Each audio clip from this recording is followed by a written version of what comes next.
Good morning. It is Tuesday, November 18th. Megan Mitchell here.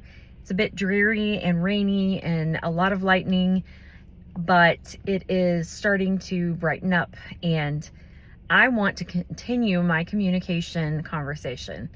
Yesterday, I talked about a podcast that I'm listening to from Jefferson Fisher, who is a trial attorney.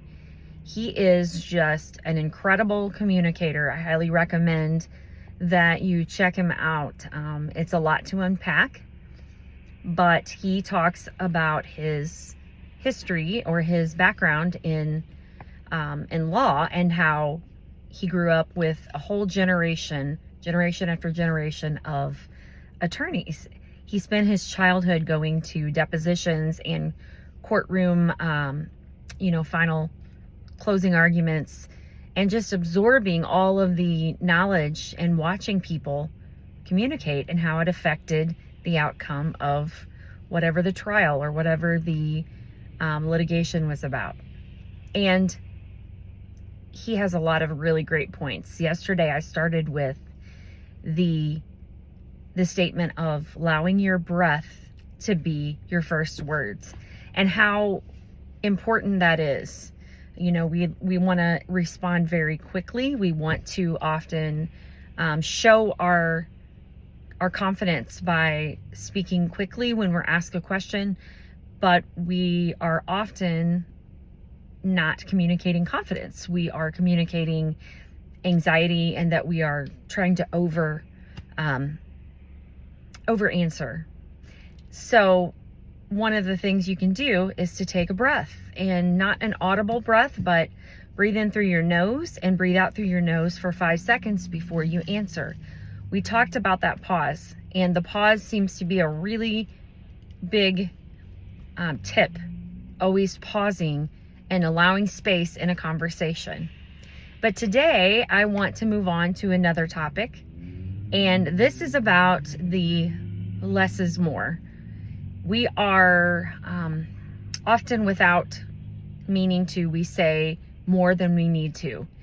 And Jefferson was talking about how the most influential leaders and the most powerful people often say very little, because the goal is not to say as much as you can. The goal is to say exactly what you mean in as little words as possible. How many times are we guilty? I'm guilty of saying too much or adding words that are unnecessary. And one of those examples would be if you want to talk to someone about something, and you maybe phrase it like, I was wondering if we could just maybe talk about the proposal that I mentioned the other day. Using words just like, even if it's in written communication, undermines the assertiveness and the confidence in what you're saying. So try that differently. Try to just say, I want to talk about the proposal with you, in an assertive and confident voice, but you don't have to add in all of those extra words that make you seem like you are less confident than you are. This is really powerful, because when I think back to sometimes when we're watching Ash and he is responding to a comment or responding to a question, he pauses. He does the pause, and he says not always a lot. Sometimes he says very little. And that is actually somewhat calming. Jefferson was talking about how when you speak too much or when you speak too fast, there's an anxiety-inducing energy. So, when we listen to someone, they can either bring us a sense of calm as a leader, or they can bring us a sense of anxiety.